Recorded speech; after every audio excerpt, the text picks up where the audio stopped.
Hotel में खाना खाते समय मेरी सास से गलती से खाने की थाली जमीन पर गिर गई तो मेरे पति ने अपनी माँ के चेहरे पर जोरदार थप्पड़ मार दिया। मेरी सास रोते हुए बेटे से माफ़ी मांगने लगी और ये देखकर मेरा कलेजा एकदम से काँप उठा। मेरी सास रात भर रोती रही और सुबह के समय उनका निधन हो गया। मैं भी पति को छोड़कर अपने मायके चली गई और तलाक का मुकदमा दायरा कर दिया।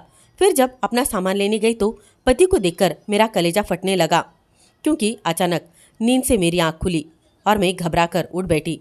बाहर से आवाज़ आ रही थी, शोरगुल की आवाज़ें मेरे सामने इस कदर तड़प रही थी। मैं तुरंत बिस्तर से उठकर बाहर आई, दौड़ी। आवाज़ें मेरी सास के कमरे से आ रही थी। मैं उनके कमरे के दरवाजे पर रुककर अंदर की स्थिति का अंदाज़ा लगाने लगी। अंदर का दृश्य मेरे होश उड़ाने के लिए काफ़ी था। मेरा पति अपनी माँ के बाल पकड़कर उन्हें न जाने क्या धमकियाँ दे रहा था। मैं आंखें फाड़कर ये दृश्य देख रही थी। मेरा दिल जैसे किसी ने मुट्ठी में कस के पकड़ लिया हो। मेरी सास रोते हुए खुद को छुड़ाने की कोशिश कर रही थी। मेरी आवाज़ कुछ हद तक लौट आई, आप ये क्या कर रहे हो, छोड़िए इन्हें। मैंने अपनी सास को छुड़ाने की कोशिश की तो मेरे पति ने झटके से उनके बाल छोड़ दिए और एक गंदी गाली देकर गुस्से में चीज़ों को उठाकर मारते हुए तेजी से बाहर चले गए।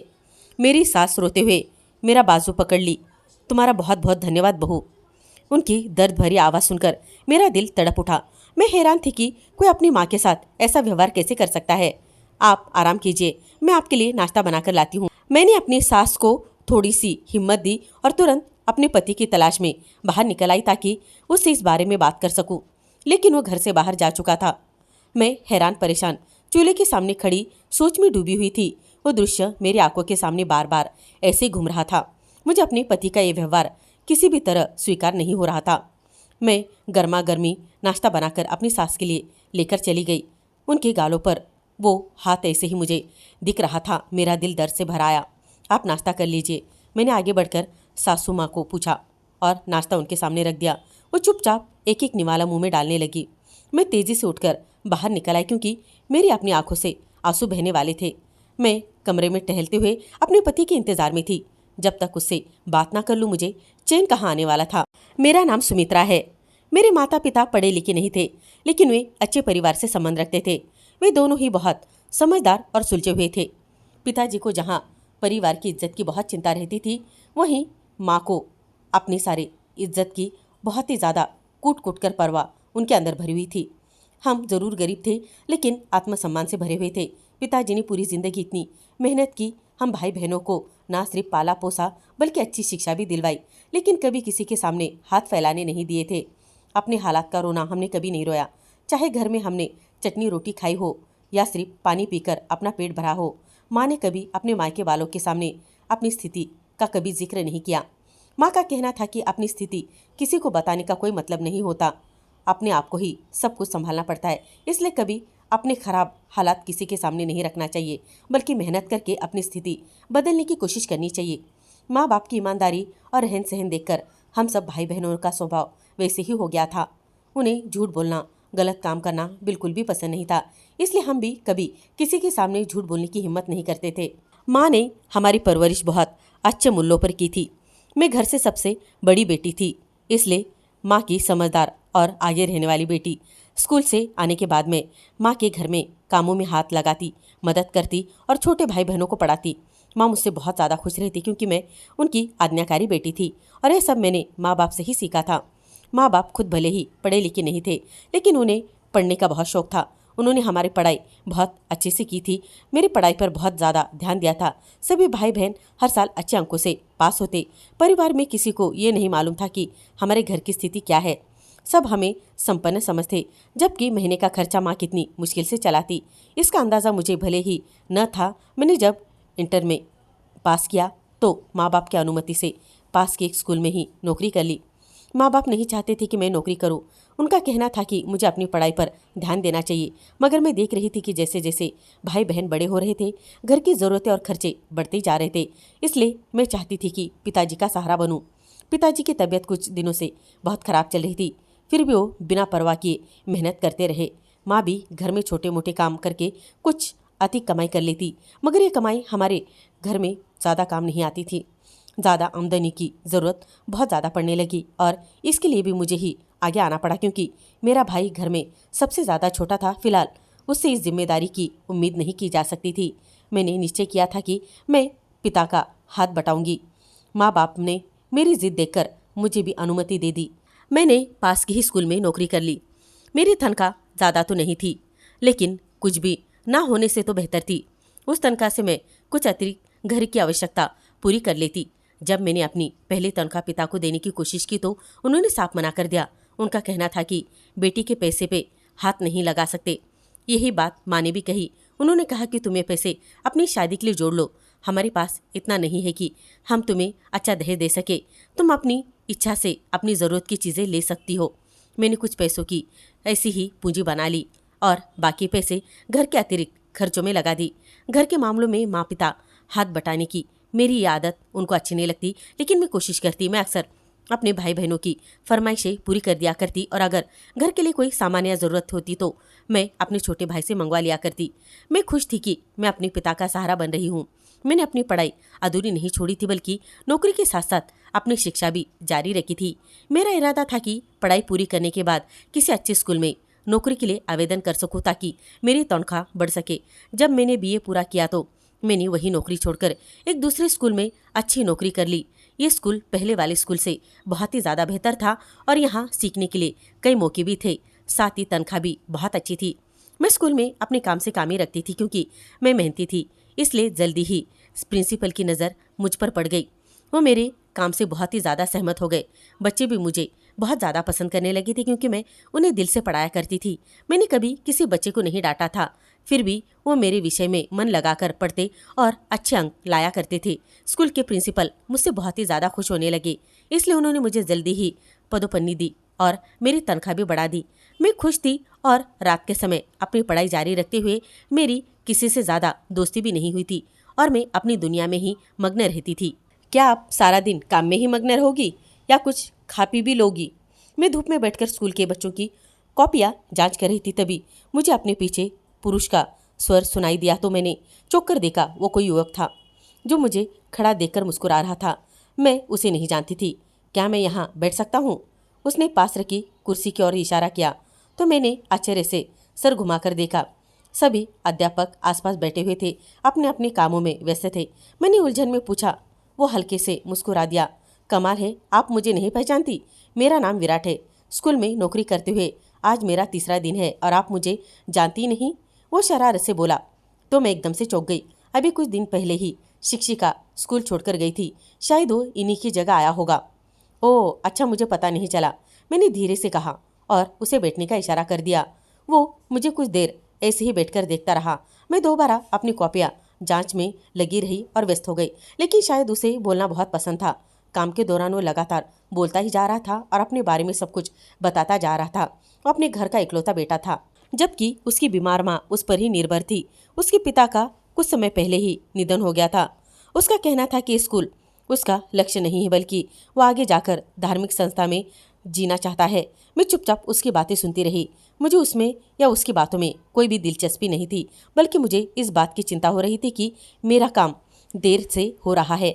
मुझे अभी एक और कक्षा की कॉपियाँ जांच करनी थी। मैं चुपचाप उसकी बातों पर सिर हिलाती रही और अपने काम में व्यस्त रही। मुझे नौकरी करते हुए 2 से 3 साल हो चुके थे और पिताजी को मेरी शादी की चिंता सता रही थी, जबकि मैं शादी से बिल्कुल भी तैयार नहीं थी, मुझे नहीं करनी थी। मैं पिताजी का सहारा बनी हुई थी और यही चाहती थी कि अपने छोटे भाई बहनों की पढ़ाई में मदद कर सकूं और उन्हें अच्छी शिक्षा दिलवा सकूं। मैंने अपनी पढ़ाई पूरी कर ली थी, जबकि मेरी बहन अब कॉलेज में पहुंच चुकी थी और मैं उसके खर्चे उठाने में मदद कर रही थी। अगर मेरी शादी हो जाती तो मुझे नौकरी भी छोड़नी पड़ती और मैं अपने भाई बहनों का सहारा कैसे बनती? माँ और पिताजी रोज़ मुझसे समझाने की कोशिश करते, बेटियों को ज़्यादा देर तक अपने माँ बाप के घर नहीं रहना पड़ता, अपने घर जाना ही पड़ता, क्योंकि उम्र बढ़ने के साथ अच्छे रिश्ते नहीं मिलते। माँ पिताजी की नज़र में कुछ रिश्ते मौजूद थे, लेकिन वे मुझे बिल्कुल भी पसंद नहीं थे, क्योंकि लड़के का ना तो कुछ नाम या निशान अच्छा था, ना वो पढ़े लिखे थे और ना ही उनके पास कोई अच्छी नौकरी थी। गरीब घर का रिश्ता लाने से पहले भी लोग कई बार सोचते नहीं थे। जो लोग आते हैं वो इस नीयत से आते हैं कि मैं सारी ज़िंदगी नौकरी करूं और लड़के तथा उनके घर वालों का सहारा बन सकूं। अगर मुझे सहारा ही बनना था तो मैं अपने माँ बाप को क्यों नहीं बनाती? मैं उनका क्यों नहीं सहारा बन के रह सकती? अपनी शादी के बाद ससुराल का सहारा क्यों बनती? मुझे किसी ऐसे व्यक्ति की तलाश थी जो मेरे साथ सच्चा और जिसे मेरी नौकरी की ज़रूरत ना हो। जब मैंने पिताजी को अपनी बात समझाई तो वे समझ गए। वे मेरी मर्जी के बिना ज़बरदस्ती कुछ नहीं करना चाहते थे। और एक दिन जब मैं स्कूल से घर लौटी तो घर में कुछ अजीब सी ही हालत मची हुई थी। क्या बात है माँ, क्या कुछ खास मेहमान आ रहे हैं? मैंने जब किचन में खाने में खास तैयारी देखी तो पूछा। हाँ, तुम्हें देखने के लिए रिश्तेदार आ रहे हैं। माँ की बात सुनकर मैं बहुत ही ज़्यादा हैरान हो गई थी। अब ये कौन से रिश्तेदार है? हालांकि मैंने माँ को पहले ही अपनी पसंद के बारे में सब कुछ बता कर रख दिया था। माँ, मैंने आपको बताया था ना कि मुझे शादी नहीं करनी है। आज स्कूल में कुछ ज़्यादा ही मैं ज़्यादा थक गई थी और अब ये मेहमान का झंझट मुझे बिल्कुल भी पसंद नहीं। मैं उलझन में पड़ गई हूँ। माँ, मैं अपने कमरे में जा रही हूँ और मेहमानों के सामने नहीं आऊँगी। अब आप ही खुद सब कुछ संभाल लेना। मैंने माँ से कहा तो वो हैरानी से मेरा मुंह ताकने लगी। लेकिन इस बार तुम्हारी पसंद का रिश्ता आया है, क्या अब भी तुम्हें आपत्ति है? माँ की बात सुनकर मैं एकदम से चौंक गई। माँ, मेरी पसंद का कौन सा रिश्ता आया है? मैंने उलझे भरे लफ्ज़ों में कहा। तुम्हारे स्कूल से जो सहायक शिक्षक था, विराट नाम है उसका। उसकी माँ ने आज फ़ोन पर मुझे बात की। ये तुम्हें पसंद करने लगा है और तुमसे विवाह की इच्छा रखता है।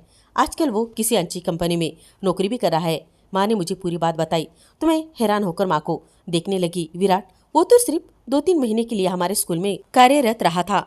उसे नौकरी छोड़े हुए भी 1 साल से अधिक समय हो चुका था और अब उसने मुझे याद किया था। लेकिन माँ, हमारे बीच ऐसा कुछ भी नहीं था। मैं बिना बात के अपराधी सी बन गई थी। न जाने माँ क्या सोच रही होगी। मैंने तुरंत माँ को सफाई दी। हाँ हाँ, उसकी माँ ने बताया है कि तुम्हें इस बारे में कुछ पता नहीं है, मगर वो तुम्हारी इज्जत करता है और तुम्हें पसंद भी करता है। अगर वो पढ़ा लिखा और समझदार है और उसकी अच्छी नौकरी भी है तो फिर हमें इस रिश्ते पर क्या आपत्ति हो सकती है? तुम जानती ही हो कि और तुम्हारे पिताजी छोटी सोच रखते हैं, इसलिए हम उसे घर बुलाकर देख लेते हैं। अगर हमें उपयुक्त लगा तो हम अवश्य बात करेंगे और आगे बढ़ाएंगे। माँ ने बात स्पष्ट कर दी थी तो मुझे भी बात समझ में आ गई। मैं चुपचाप अपने कमरे में आ गई, लेकिन मैं लगातार विराट के बारे में ही सोच रही थी। मुझे बिल्कुल पता नहीं चला कि कब मैं उसके दिल को भा गई थी। ना तो उसने कभी अपनी पसंद मेरे ऊपर जाहिर की और ना ही मैंने कभी उस पर ध्यान दिया था। वो कुछ समय हमारे स्कूल में कार्यरत रहा था। उसने 1-2 बार मुझसे बात करने की कोशिश की थी, लेकिन मैं अपने काम में बहुत ज़्यादा ही व्यस्त रहती थी और मैं सिर्फ अपने काम से काम रखती थी और उससे कभी बात कर लेती तो बस सर हिला दिया करती। शायद उसे मेरी यही बात पसंद आ गई हो कि मैंने उसे ज़रा सी भी महत्व देने की कोशिश नहीं की और ना ही मैं बाकी किसी शिक्षक से घुलती मिलती थी। खैर, जो भी था, अब मेरी किस्मत का निर्णय माँ और पिताजी के फैसले पर निर्भर था। माँ को विराट का रिश्ता पसंद आ गया था। उसके पीछे एक माँ के सिवा और कोई भी नहीं था। वैसे भी पूरे साल भर में यही कोशिश रहती थी, लेकिन विराट की सादगी माँ और पिताजी को बहुत पसंद आ गई थी। वो बेहद सभ्य इंसान था और एक अच्छी कंपनी में नौकरी भी कर रहा था। पिताजी ने मेरी नौकरी के बारे में भी उससे खुलकर बात की थी। उसने मेरे काम करने का या ना करने का पूरा अधिकार मुझे दे दिया था और पिताजी दोनों ही उसकी बातों से बहुत प्रभावित हुए थे। वैसे भी वो दिखने में अच्छा खासा था और उसकी माँ अत्यंत मासूम और सरल स्वभाव की महिला थी। माँ पिताजी को इस रिश्ते से कोई भी आपत्ति नजर नहीं आई थी और उन्होंने मुझ पर दबाव डालना शुरू कर दिया था कि मैं विराट को स्वीकार कर लूँ। मुझे भी विराट से कोई अब आपत्ति बिल्कुल नहीं नजर आ रही थी, लेकिन माँ पिताजी को छोड़कर जाना और छोटे भाई बहनों की जिम्मेदारी से मुंह मोड़ना मुझे बिल्कुल भी मंजूर नहीं था।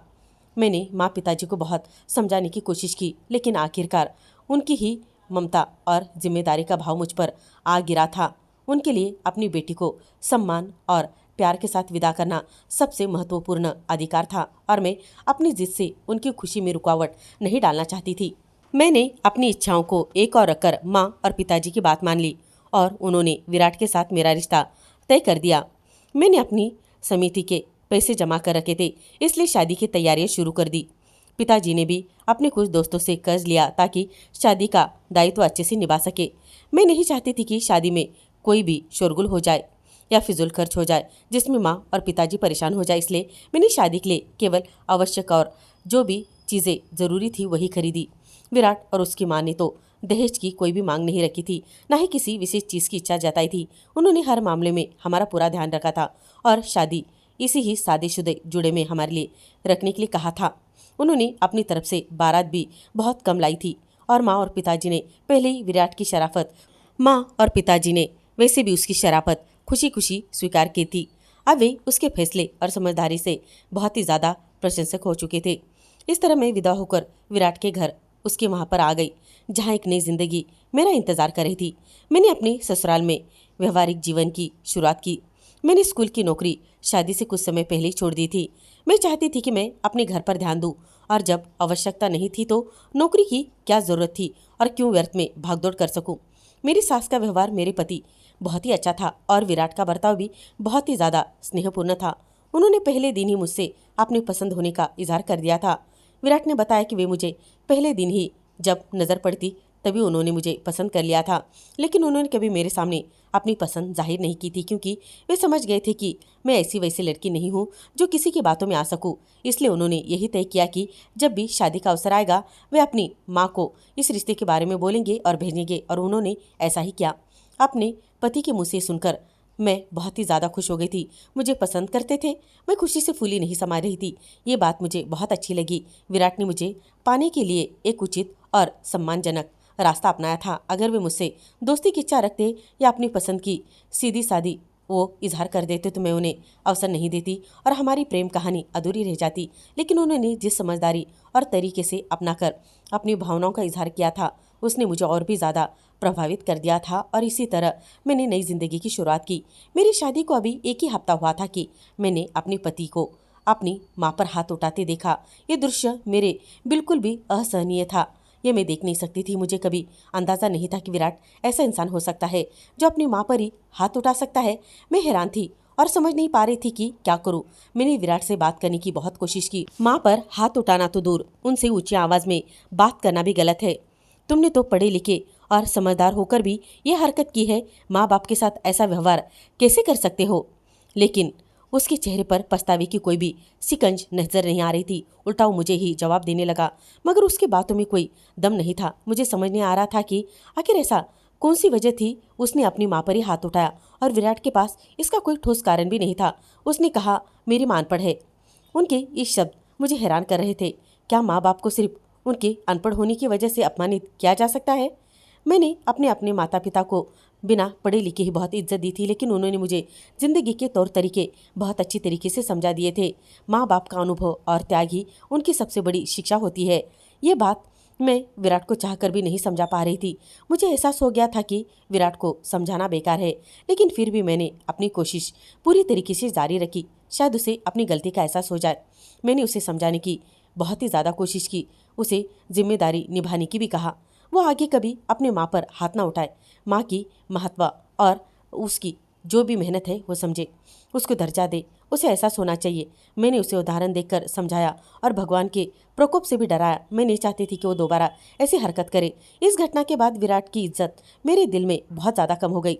मैंने तय कर लिया था कि मैं विराट को दोबारा ऐसे कोई मौका ही नहीं दूंगी और करने नहीं दूंगी कि वो अपनी माँ पर हाथ उठाए। मैं अपनी सास की बहुत इज्जत करती थी और उनका बहुत ख्याल भी रखती थी। उनकी सेवा में कोई भी कमी नहीं आने देती थी। मैंने जल्द ही इस घर का सारा काम कर लिया था। काम करने की मुझे कोई भी ज़रूरत नहीं थी, लेकिन शुरू से ही मैंने सारी आदत डाल ली थी। मैं अपने माँ बाप का बहुत ध्यान रखती थी और अब मैं मेरी सास की भी पूरी पूरी सेवा करती। वैसे भी मेरे पति का व्यवहार उनके साथ बिल्कुल अच्छा नहीं था, इसलिए मेरी सास से मेरी पूरी सहानुभूति थी। अपनी सास के साथ मैं हमेशा रहती। मैंने अपनी सास के व्यवहार पर ध्यान देना शुरू कर दिया था ताकि जान सकूं कि आखिर मेरे पति उनसे नाराज़ क्यों है, लेकिन मैंने उनके व्यवहार में कोई भी ऐसी बात नहीं पाई जिसकी वजह से मेरे पति उनके साथ बदतमीजी करते। जब भी मुझे अवसर मिलता मैं विराट को समझाती। समय के साथ साथ उसका व्यवहार थोड़ा बेहतर हो गया था। अब वो अपनी माँ से बहुत कम बात करता था और जब भी बात नहीं करता था तो मारपीट की नौबत भी नहीं आती। मैं दिल से उसे माफ़ नहीं कर पाई थी। वो दृश्य जब भी याद आता मुझे विराट से दूरी महसूस होती और मैं चाहती थी कि वो मुझसे दूरी रहे, लेकिन फिर मुझे वो पल भूलना पड़ता। आखिर वो मेरे पति थे और मैं अपने रिश्ते से मुंह कैसे मोड़ सकती थी। मैंने इस बात का जिक्र अब तक माँ पिताजी से नहीं किया था। मैं नहीं चाहती थी कि अपने पति की बुराई सबके सामने बताऊं। वैसे भी माँ ने मुझे ऐसा ही सिखाया था, इसलिए मैंने चुप्पी साधी और सब्र से अपने पति की इतनी बड़ी गलती सहन करती रही और घर के माहौल को खुशहाल बनाने में लगी रही, पूरी कोशिश करती रही। मगर मेरी सारी कोशिशें बेकार चली गई। मैंने कहा माँ आप भी हमारे साथ आकर चाय पी लीजिए। मैंने चाय का कप उठाया और अपनी सास के कमरे में गई तो उन्हें उदास बैठा देखा। मैंने उन्हें बाहर आने का कहा ताकि वो हमारे साथ बैठकर चाय पी सके। वे थोड़ी ही देर में आ गई और विराट का मूड आज बहुत ही अच्छा था। वो खुश मिजाज ढंग से बात कर रहा था। मुझे संतोष हुआ कि आज उसका व्यवहार अपनी माँ के साथ अच्छा है। उन्होंने कहा, मैं दुआ करती हूँ कि भगवान तुम्हें जल्दी संतान का सुख दे। तुम्हारी शादी को 8 महीने हो गए हैं, लेकिन अब तक कोई खुशखबरी नहीं मिली। मेरी सास की बात सुनकर मैं थोड़ा सा झिझक गई और विराट को बहुत ही ज़्यादा गुस्सा आ गया। क्या है माँ, आप वही पुरानी आवेदनशील बातें कर रही हो? हमने अभी संतान के बारे में सोचा नहीं है, वो बदतमीजी से बोल रहा था। असल में विराट अभी खुद संतान नहीं चाहता था, इसलिए उसने अपनी माँ की बात बहुत ही ज़्यादा दिल पर लगा ली। मुझे तो अपने पोते पोतियों को गोद में खिलाने की बड़ी ख्वाहिश है। तुम लोग सोच लो, भला संतान किसे प्यारी नहीं होती। मैं उनकी बात से सहमत थी। मैं भी ये चाहती थी कि, लेकिन विराट इस मामले में बहुत ही ज़्यादा जिद्दी था। वो चाहता था कि पहले उसका जीवन स्थिर हो जाए, फिर संतान के बारे में सोचे। माँ, आप बस दुआ कीजिए कि भगवान कृपा करे। मैंने बात खत्म करने के लिए कहा। मेरी सास मुझे दुआएं देने लगी। तभी विराट झुलझा कर बोला, आप अपनी दुआएं अपने पास ही रख लीजिए, बेहतर यही होगा, अपने लिए ही दुआ कीजिए। चुप हो गई और वो ऐसे ही सांस भरती रही। मैंने विराट को रोकने की बहुत कोशिश की, क्योंकि मैं नहीं चाहती थी कि बात और आगे बढ़े। मेरी सास ने कहा, जब तुम्हारी अपनी संतान होगी ना, तब समझ में आएगा कि माँ की क्या अहमियत होती है, माँ बाप अपने बच्चों के लिए क्या क्या सहते हैं।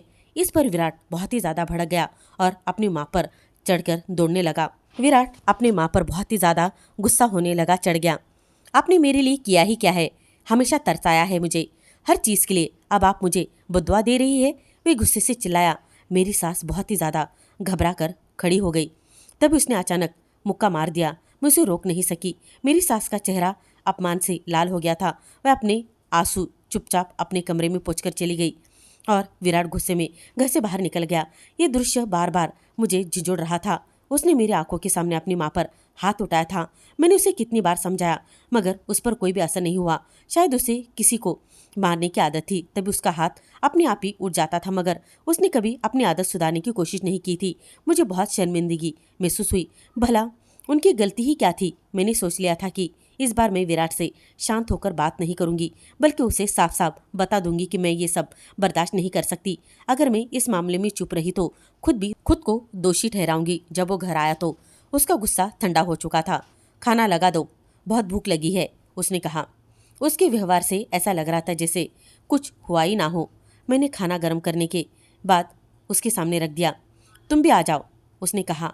जब वो खाना खाने लगा और मुझे चुपचाप बैठा देखा तो बोला, तुम क्यों नहीं खा रही हो? मैंने कहा, मुझे भूख नहीं है, मैं पहले ही अपनी सास को खाना खिला चुकी हूँ। और उसकी हालत देखकर मुझे बहुत दुख हुआ। वो हिचकियों के साथ रोते हुए खाना खा रही थी। वो कह रही थी, देखो, जब बेटा 2 वक्त की रोटी देता है तो कैसे अपमान करता है। वो रोते हुए शिकायत कर रही थी। मुझसे इतनी हिम्मत नहीं जुट पाई थी कि मैं उनका सामना कर पाती, लेकिन उन्हें खाना खिलाए बिना मैं कैसे रह सकती थी। मैंने उनके साथ हाथ जोड़े और उनको खाना खाने के लिए कह दिया। पति के व्यवहार की माफ़ी मांगी। उन्होंने कहा, चल पगली, तू क्यों शर्मिंदा हो रही है? तेरा इसमें कौन सा कसूर है? तू तो बहुत ही अच्छी लड़की है, भगवान तुझे खुश रखे। उन्होंने मुझे आशीर्वाद दिया और मैं उनका तथास्तु लेकर बाहर आ गई। उनका समेट कर मैं ऐसे ही बाहर आई। तब से मैं विराट का इंतजार कर रही थी। वो अपनी माँ के कमरे में जाकर अपनी माँ के सामने बैठकर घुटने टेक कर माफ़ी मांगे, लेकिन वो तो ऐसा करने के बजाय खाना मांगकर मज़े से खा रहा था। मैंने उससे कहा, विराट, मैंने फैसला कर लिया है, मैं अब इस घर में नहीं रह सकती। वो चौंक गया। ये क्या कह रही हो? उसने खाना छोड़कर मेरे और देखा। मैं तुम्हारे और तुम्हारे माँ के साथ तुम्हारा बुरा व्यवहार और अब ये सहन नहीं कर सकती। मैंने तुम्हें समझाने की बहुत कोशिश की, लेकिन तुम मेरी बात समझने की कोशिश ही नहीं करते, क्योंकि तुम्हें आदत हो चुकी है और आदि इसके बन चुके हो। ये तुम्हारी आदत नहीं बदल सकती, इसलिए मैंने ये बेहतर समझा कि मैं घर छोड़कर चली जाऊँ। वो हैरान हो गया। मैं कोशिश तो कर रहा हूँ, कृपया ये बात यहीं पर ख़त्म कर दो। तुम क्यों सब कुछ बर्बाद करने पर तुली हो? उसने अपने व्यवहार पर कोई भी पछतावा नहीं जताया। मुझे लगता था जो अपनी माँ पर जुल्म कर सकता है वो भी अपनी पत्नी पर भी कर सकता है। अगर वो अपनी माँ पर हाथ उठा सकता है तो मुझ पर भी उठा सकता है। अभी तो उसकी माँ उसका गुस्सा सह रही थी, लेकिन अगर वो नहीं रही तो अगला निशाना मैं ही बन सकती थी। मैंने दिल में ठान लिया था कि इस बार मैं अपने फैसले पर अड़ी रहूंगी। विराट से बात करना व्यर्थ लग रहा था, इसलिए मैं उठकर अपना सामान समेटने लगी थी। विराट ऐसा व्यवहार बर्दाश्त के बाहर था। मैं उसे बार बार समझाकर अब थक चुकी थी। मैं अब और नहीं झेल सकती थी। मुझे माफ़ कर दो, ऐसा दोबारा नहीं होगा, वो कहने लगा। मैं अपनी तरफ से बहुत कोशिश करता हूँ, लेकिन कोई ना कोई बात हो जाती है और मुझे बहुत ही ज़्यादा गुस्सा आता है। प्लीज़ मुझे थोड़ा सा समय दो। अगर तुम मुझे छोड़कर चली जाओगी तो मैं क्या करूँगा? मेरा व्यवहार सुधर जाएगा, इससे तो मैं और ज़्यादा गहरे तनाव में चला जाऊँगा। प्लीज़ रुक जाओ, कृपया मेरी खातिर प्लीज़ मत जाओ, प्लीज़ रुक जाओ। विराट की ये बातें मुझे अजीब लगने लगी, क्योंकि वो मुझे रोकने की पूरी कोशिश करने लगा। अपनी माँ का सहारा ले रहा था। ये सब मेरे लिए असहनीय था। विराट ने वादा किया। विराट ने कहा, मैं वादा करता हूँ, मैं खुद को सुधारने की पूरी कोशिश करूँगा और अपनी माँ से भी माफ़ी मांग लूँगा। मुझे पता है जो कुछ किया है वो गलत है, लेकिन मैं बेहोशी में ऐसा कर बैठा हूँ और फिर खुद पर काबू नहीं रहता। विराट की बातें सुनकर मैं सोच में पड़ गई थी। शायद मुझे उसे एक और मौका देना चाहिए था। वैसे भी मैं अपने माँ बाप के घर जाकर उन पर बोझ नहीं बनना चाहती थी। उन्होंने कितनी मुश्किल से मेरी शादी करवाई थी। अब वापस जाकर उन्हें और ज़्यादा परेशान नहीं करना चाहती थी। विराट को एक और मौका दिया जाए। वैसे भी विराट का व्यवहार मेरे साथ बिल्कुल भी अच्छा था और वो हमेशा ठीक से ही बात करता था। उसने कभी मुझ पर गुस्सा नहीं किया था, ना ही कभी हाथ उठाया था, क्योंकि वो अपना सारा गुस्सा अपनी माँ पर ही निकालता था। मुझे समझ नहीं आता वो अपनी माँ के सामने इतना गुस्सा क्यों करता है। मुझे उसके व्यवहार की समझ ही नहीं आ रही थी। वो अपनी पत्नी का ध्यान और उसका एहसास कर सकता था तो माँ को पत्नी से अधिक महत्व देना चाहिए था, मगर वो ऐसा नहीं करता था। शायद उसके पीछे कोई वजह होगी। मैंने जानने की पूरी कोशिश की थी, मगर मुझे कोई भी ऐसी वजह समझ में नहीं आई थी। मेरी सास एक समझदार महिला थी। उन्होंने यकीनन उनका बचपन अच्छे से ही बिताया होगा और उसके साथ अच्छा व्यवहार किया होगा। उनकी तबीयत और बहुत ही ज़्यादा खराब होती चली गई। फिर विराट का व्यवहार और रवैया समझ से बाहर होते चला गया। लेकिन तुम्हें अपनी माँ से माफ़ी मांगनी पड़ेगी, मैंने सोचकर कह दिया। विराट फौरन उठकर खड़ा हुआ और अपनी माँ के कमरे की ओर बढ़ा। मैं भी उसके पीछे पीछे चली गई ताकि देख सकूं कि वो वास्तव में माफ़ी मांगता है या नहीं, या सिर्फ बहाना करके आता है। लेकिन वो अपनी माँ के सामने गया और माफ़ी मांगी। मैंने अपने कानों से सुनी वो क्षमा याचना कर रहा था और मेरी सास ने भी तुरंत उसे माफ़ कर दिया था। ये देखकर मुझे बहुत ही ज़्यादा खुशी हुई थी कि शायद विराट को अपनी गलती का पूरी तरीके से एहसास हो गया है। मेरी सास ने उसकी कितनी आसानी से माफ़ी दी, मैं तो समझ ही नहीं पाई। शायद उसके दिल में अपने माँ के लिए प्रेम जाग उठा हो और वाकई विराट का रवैया बहुत बदल चुका था। अब वो अपनी माँ पर गुस्सा नहीं करता था। मेरी सास अपने कमरे से बाहर निकल आती और विराट के साथ बैठकर आनंदपूर्वक बातें करती। विराट भी अपनी माँ से हंसी खुशी बातें करता और उन पर ध्यान रखने की पूरी कोशिश करता। ये देखकर मुझे बहुत खुशी हुई थी। अगर मेरे पति के बदलते हुए व्यवहार की वजह से मैं सिर्फ खुश नहीं थी तो फिर क्या था, मैं बहुत ही ज़्यादा खुश थी। मुझे इस बात की बहुत ही ज़्यादा प्रसन्नता थी। मैं इस वजह से और भी ज़्यादा उनके करीब और ज़्यादा उनकी इज्जत करने लगी थी। मैं किसी के लिए सुख का कारण बन रही थी। मैं पहले से अधिक सेवा करने लगी और अपनी सास का भी पूरा ध्यान रखने लगी।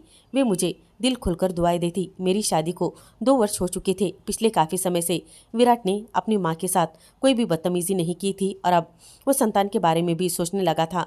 हम संतान की योजना बना रहे थे, क्योंकि विराट को दफ्तर की ओर से बहुत ही ज़्यादा उन्नति मिली, जिसका वो बहुत ही ज़्यादा समय से इंतज़ार कर रहा था। अब वो बच्चे की जिम्मेदारी लेने के लिए खुशी खुशी तैयार था। मैं अपने घर में प्रसन्न और संतुष्ट थी। एक दिन विराट ने मुझे बाहर ले जाकर भोजन कराने का प्रस्ताव दिया। मैं बहुत ज़्यादा खुशी खुशी तैयार होने लगी। मैंने कहा, विराट, हम माँ को भी साथ ले चले? वे घर पर अकेली क्या करेगी? मुझे अपनी सास का ध्यान रखना था, तो मैंने तुरंत ही विराट से कहा। वो मान गया। ठीक है, माँ से कहो वो भी तैयार हो जाए, मैं अपने दोस्त से गाड़ी लेकर आता हूँ, उसने कहा। तो मैं खुशी से अपने सास के कमरे की ओर बढ़ गई। हम प्रसन्न माहौल में बातें करते हुए भोजन कर रहे थे। मैंने सबसे पहले अपनी सास की प्लेट में खाना परोसा। माँ ने अभी खाना शुरू ही किया था कि अचानक उनकी प्लेट हाथ से छूटकर नीचे गिर गई। हमारे अलावा वहाँ कुछ लोग बैठे हुए थे। प्लेट गिरने की आवाज़ से आसपास के लोग हमारी ओर देखने लगे। मेरी सास को बहुत शर्मिंदगी महसूस हो रही थी, जबकि विराट भी शर्मिंदा ही लग रहा था। सारा खाना जमीन पर फैल गया था। मैंने तुरंत अपनी सास को थोड़ा सा धारस दिया और गिरते हुए खाने को उठाने लगी। तब एक वेटर हमारी ओर दौड़ता हुआ आया और बोला, मैं कर देता हूँ, आप रहने दो। मैंने अपनी सास से कहा, मैं आपके लिए दूसरी प्लेट ले आती हूँ। उन्होंने कहा, रहने दो, कोई ज़रूरत नहीं। इस पर विराट बोला, इसको खाना खाने की तमीज़ ही नहीं है। तुम्हें ही शौक था ना इन्हें साथ में लाने का, अब सबके सामने अपमानित करवा दिया ना इन्होंने। लोगों का ध्यान फिर हमारे ओर चला गया। विराट ने गुस्से में आकर अपनी माँ को जोरदार तमाचा मार दिया। वे इस हमले के लिए तैयारी नहीं थी, इसलिए कुर्सी से एकदम से नीचे गिर पड़ी। वहां मौजूद लोग फिर से हमारी ओर देखने लगे। मैं पूरी तरह सुन्न हो गई थी। मैंने तुरंत अपनी सास को नीचे से उठाया और वापस कुर्सी पर बिठा दिया। वे इस हमले के लिए बिल्कुल तैयार नहीं थी और उनके शरीर से सारी कपकापाहट मुझे नजर आने लगी। उनकी हालत देखकर मुझे उन पर बहुत ही ज़्यादा तरस आने लगा और विराट पर बेहद गुस्सा आने लगा। तुम्हें ऐसा नहीं करना चाहिए था। तुम्हें अपनी माँ की परवाह नहीं है, लोगों की चिंता है, मैंने गुस्से और धीमे स्वर में कहा। लेकिन विराट की आंखों में केवल जोश और बदतमीजी मुझे दिखाई दे रही थी। मेरा दिल ईश्वर से डर के काँप रहा था। मैं जानती थी कि उसकी यह हरकत भगवान की नज़र में एक बार नहीं कई बार आ चुकी है और ये पाप है और इसका हिसाब एक दिन उसे ज़रूर देना होगा। हमने जल्दी से खाना खत्म किया और घर लौट आए। मैं अंधेरी अंदर रो रही थी। मुझे दुख था कि मैं अपनी सास को अपने पति के अत्याचार से नहीं बचा पाई। विराट का बर्ताव और उसकी बेरुखी ने मुझे बहुत ही ज़्यादा तकलीफ दी थी। उनकी गलती इतनी बड़ी नहीं थी कि वो अपनी माँ के सामने इस कदर पेश आए, मगर उसका गुस्सा और निर्दयी व्यवहार ये दिखा रहा था कि वो कभी नहीं बदलेगा। वो कभी भी अपनी माँ की इज्जत और सम्मान नहीं कर पाएगा और मैं उसकी गलतियों का एहसास नहीं कर सकती। मेरे दिल में दुख था, लेकिन मुझे पता था कि विराट की सोच कभी नहीं बदलेगी। वो अपनी माँ को जाहिल समझता था, जबकि सबसे बड़ा जाहिल तो वो खुद था। उसे आसपास के लोगों की परवाह थी अपनी माँ से ज़्यादा। मेरी सास घर पहुंचते ही अपने बिस्तर पर लेट गई। मेरे दिल में अजीब सी हलचल मची हुई थी। मैं कैसे इस इंसान के साथ रह सकती थी जो न सिर्फ अपनी माँ का दुश्मन था, बल्कि मुझे भी एक ऐसी सोच में जकड़ रखा था जिसकी कोई नैतिक आधार ही नहीं था। मुझे पूरी रात नींद नहीं आई। अजीब सी बेचैनी थी। शाम की घटना सारी रात मेरे सामने घूमती रही, जबकि विराट के खर्राटे कमरे में गूंज रहे थे। माँ उठिए, नाश्ता कर लीजिए। मैंने सुबह सवेरे उठकर अपनी सास के लिए नाश्ता बनाया। दरअसल रात को जो शर्मिंदगी हुई थी, मैं उसे दूर करना चाहती थी। माँ उठ जाइए। अपनी सास को बिना हरकत किए मैं देख रही थी। मैंने 2 बार आवाज़ लगाई, लेकिन उनके शरीर में कोई भी हलचल मुझे महसूस नहीं हुई। माँ, क्या हुआ आपको? मैं आगे बढ़कर उन्हें हिलाने लगी, लेकिन वो इस दुनिया में नहीं रही थी। उनका अंत हो चुका था। मैंने अपने मुंह पर हाथ रखकर खुद को चीखने से रोका और दौड़कर विराट के पास चली गई। मेरी सास अपने बेटे के हाथों मारी जा चुकी थी। उसकी बेइज्जती बर्दाश्त नहीं कर पाई थी और इस दुनिया से हमेशा के लिए विदा हो चुकी थी। मेरा दिल बेहद परेशान था। मैं तो उनसे माफ़ी भी नहीं मांग सकी और उन्होंने भी विराट को माफ़ी मांगने का मौका भी नहीं दिया था। न जाने सारी रात उन्होंने क्या सहा होगा। उन्होंने हमसे किसी को नहीं उठाने के लिए कहा और वो अपनी तकलीफ खुद ही बर्दाश्त कर पाई और खुद ही चुपचाप इस दुनिया से रुखसत हो गई, जिसे हम दोनों ने नाराज़ होकर उनको इस दुनिया से रुखसत किया हो। मैं लगातार रो रही थी और विराट को देख रही थी कि क्या उसे अपनी माँ की मौत का कोई दुख है। लेकिन मैं देखकर हैरान रह गई कि उसके चेहरे पर ना तो कोई चिंता थी और ना ही कोई भाव था। उसकी आंखों में अपनी माँ के लिए एक भी आंसू नहीं निकल रहा था, जबकि मैं लगातार आंसू बहा रही थी। इतनी निर्दयी इंसान के साथ रहना मुझे अब बहुत ही ज़्यादा मुश्किल लग रहा था। माँ, मैं आपके साथ चलूंगी। अपनी सास की अंतिम क्रिया और बाकी रस्मों के बाद मैंने अपनी माँ से कहा तो हैरानी से मुझे देखने लगी। बेटा, विराट को तुम्हारी ज़रूरत है। तुम्हें उसे इस हालत में छोड़कर नहीं जाना चाहिए। नहीं माँ, उसे मेरी ज़रूरत नहीं है। उसे किसी और की भी ज़रूरत नहीं है। वो अकेला ही काफ़ी है, मैंने माँ से कहा तो हैरान रह गई। मैंने आज तक माँ को कोई भी बात नहीं बताई थी। मेरी गंभीरता को देखकर माँ मुझसे अपने साथ लेने के लिए तैयार हो गई। घर आकर मैंने माँ और पिताजी को विराट के बारे में सब कुछ बता दिया कि वो अपनी माँ पर हाथ उठाया करता था और उसकी माँ का निधन भी इसी वजह से हुआ। माँ और पिताजी ये सब कुछ सुनकर बहुत ही ज़्यादा हैरान थे। उनके लिए ये मानना मुश्किल ही था कि कोई बेटा अपनी माँ पर हाथ भी उठा सकता है। वो किसी प्रकार की अपमानजनक स्थिति में दुनिया से कैसे चली गई, इस पर मेरी माँ बहुत ही ज़्यादा दुखी थी। लेकिन अब दुख करने से क्या फ़ायदा था। मेरे दिल का बोझ भी हल्का नहीं हो पा रहा था। काश मैं विराट को समझा पाती, उसे रोक पाती। मैंने अपनी पूरी कोशिश की थी। वो अपनी पूरी कोशिश में मैं पूरी तरीके से निफल रही। वो मानने को तैयार नहीं था। मैं अब माँ और पिताजी के साथ रहने लगी थी। मैं विराट के सामने ही घर से निकल आई थी। उसने मुझे एक बार भी रोकने की कोशिश नहीं की थी। शायद वो समय ऐसा नहीं था, लेकिन बाद में भी उसने माँ पिताजी से कोई भी संपर्क करने की कोई भी कोशिश नहीं की और ना ही उसने घर लौटकर मुझे आने के लिए कहा था। मुझे विराट से ज़्यादा उसकी माँ का दुख था, इसलिए मैं विराट के बारे में बिल्कुल भी नहीं सोच रही थी।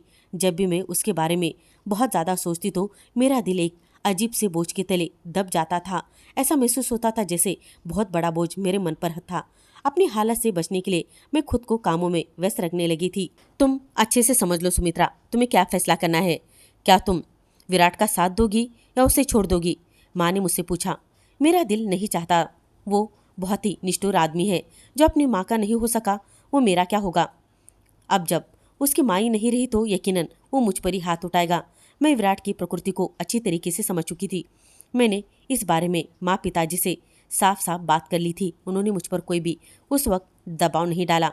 वे मुझे मजबूरी में फिर से उसके पास नहीं भेजना चाहते थे। तुम्हारा अपना निर्णय है, सोच समझ कर ही निर्णय कर लो।